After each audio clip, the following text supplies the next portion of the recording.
거룩의 신비.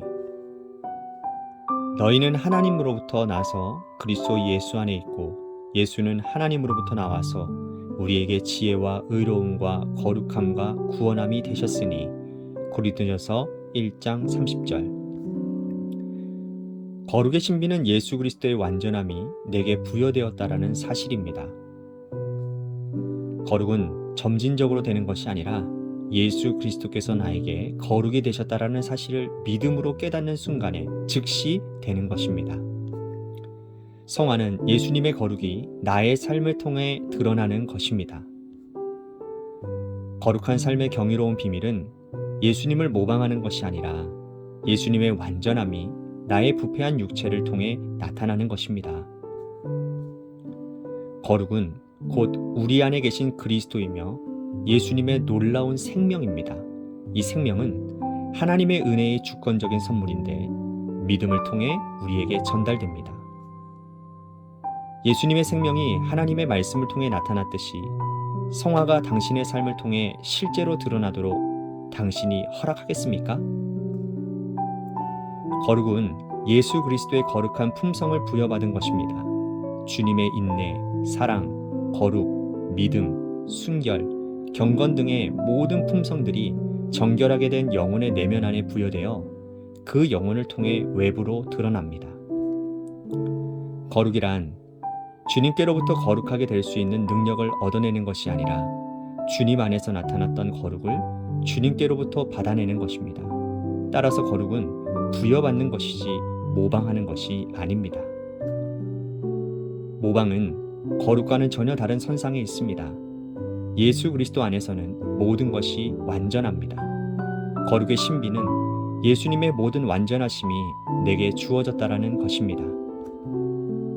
그러므로 나는 더디지만 확실하게 하나님의 지키시는 능력에 의해 질서 있고 건전하고 거룩한 신령한 삶을 살기 시작하는 것입니다.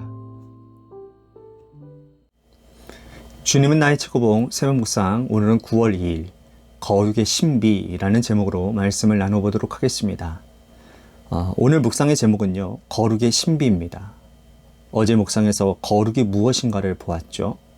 거룩이란 예수님과 하나 되는 것을 의미했다고 제가 말씀을 드렸습니다. 여러분, 한번 생각해 보십시오. 이게 얼마나 놀랍고 신비로운 일입니까? 그렇게 완전하고 거룩하신 분이 어떻게 우리와 하나가 될 수 있겠습니까?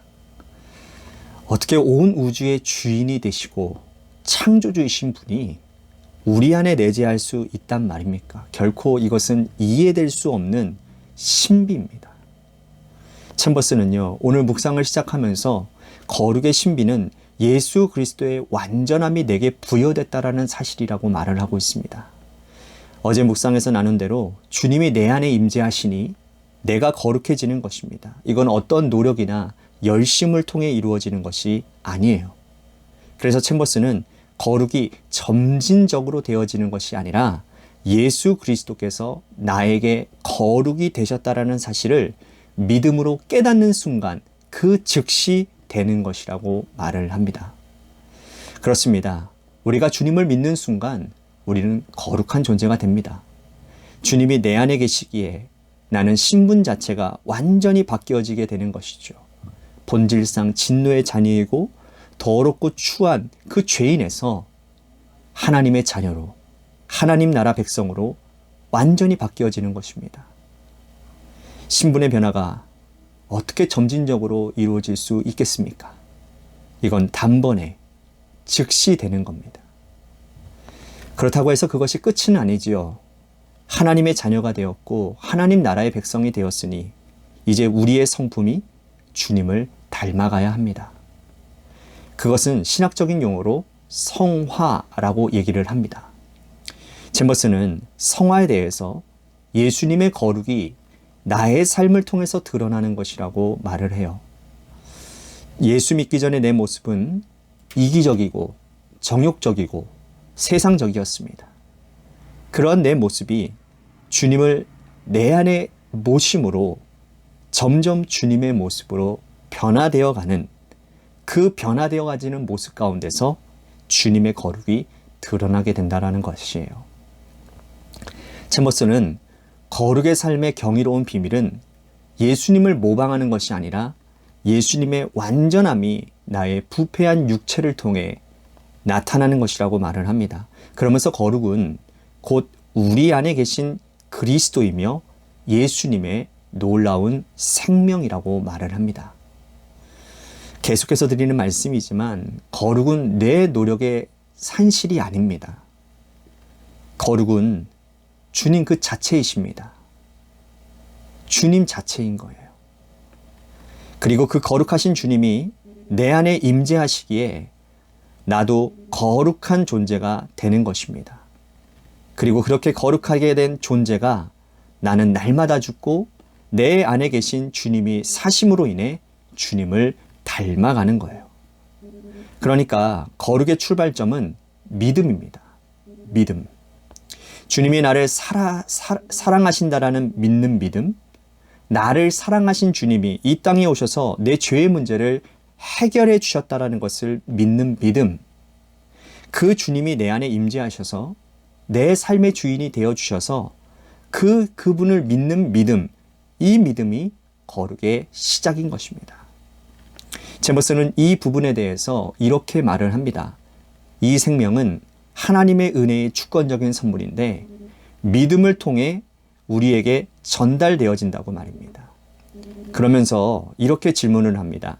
예수님의 생명이 하나님의 말씀을 통해 나타났듯이 성화가 당신의 삶을 통해 실제로 드러나도록 당신이 허락하겠느냐고 말입니다. 그러니까 믿음으로 주님을 마음으로 모시고 주님의 인도하심을 따라 살겠느냐라는 말이에요. 여러분들은 어떻게 하시겠습니까? 아니, 어떤 삶을 살고 계십니까? 챔버스는 거룩에 대해 다시 한번 이렇게 강조를 하고 있습니다. 거룩은 예수 그리스도의 거룩한 성품을 부여받은 것이라고요. 주님의 인내, 사랑, 거룩, 믿음, 순결, 경건 등 이 모든 품성들이 정결하게 된 내 내면에 부여되어 그 영혼을 통해 외부로 드러난다는 것이죠. 영혼의 정결은 주님의 보혈로만 가능합니다. 다시 말해 사도행전에 있는 말씀처럼 회개하여 각각의 예수 그리스도의 이름으로 세례를 받고 제사함을 받을 때 우리는 성령을 선물로 받는 정결한 영혼이 되는 것입니다. 그 정결한 영혼 안에 주님이 임재하시고 주님의 임재하심으로 주님의 성품으로 밖으로 드러나는 것이 바로 거룩한 삶이라는 겁니다. 챔버스는 계속해서 이런 말을 합니다. 거룩이란 주님께로부터 거룩하게 될 수 있는 능력을 얻어내는 것이 아니라 주님 안에 나타났던 거룩을 주님께로부터 받아내는 것이라고요. 따라서 거룩은 부여받는 것이지 모방하는 것이 아니라는 겁니다. 여러분, 이 차이를 아시겠습니까? 거룩은 주님의 선물이지 내가 흉내내거나 노력해서 맺어지는 결과가 아닙니다. 내 안에 계신 주님이 나를 통해 나타나시는 귀한 선물이라는 겁니다. 여러분 생각해 보세요. 이게 얼마나 놀랍고 복된 일입니까? 주님이 나를 통해서 나타나신다니요. 얼마나 아름답고 고귀한 삶이겠습니까? 죄 가운데 추하기 추한 삶을 살았던 우리인데 말이죠. 그러니 이것만큼 귀한 선물이 또 어디 있겠습니까? 챔버스는 묵상의 마지막에서 이런 말을 합니다. 예수 그리스도 안에서 모든 것이 완벽한데 거룩의 신비는 예수님의 모든 완전하심이 내게 주어졌다라는 겁니다. 그러므로 나는 더디지만 확실하게 하나님의 지키시는 능력에 의해 질서 있고 건전하고 거룩한 신령한 삶을 살기 시작한다라는 겁니다. 주님을 모시고 사는 우리 모두는 주님의 것입니다. 그래서 주님이 지켜주세요. 주님이 지키시고 인도해 주시기에 우리는 주님 닮은 주님의 뜻 안에 거하는 거룩한 삶을 살 수 있는 것입니다. 사랑하는 성도 여러분, 여러분 안에 계신 주님이 여러분들의 삶을 통해 나타나심이 얼마나 영광스러운 일인지를 깨달으시기 바랍니다. 그래서 내가 주인 되는 인생이 아니라 주님이 주인 되심을 인해 주님의 거룩하심이 내 삶을 통해 나타나게 되기를 주님의 이름으로 간절히 축복하겠습니다. 아멘.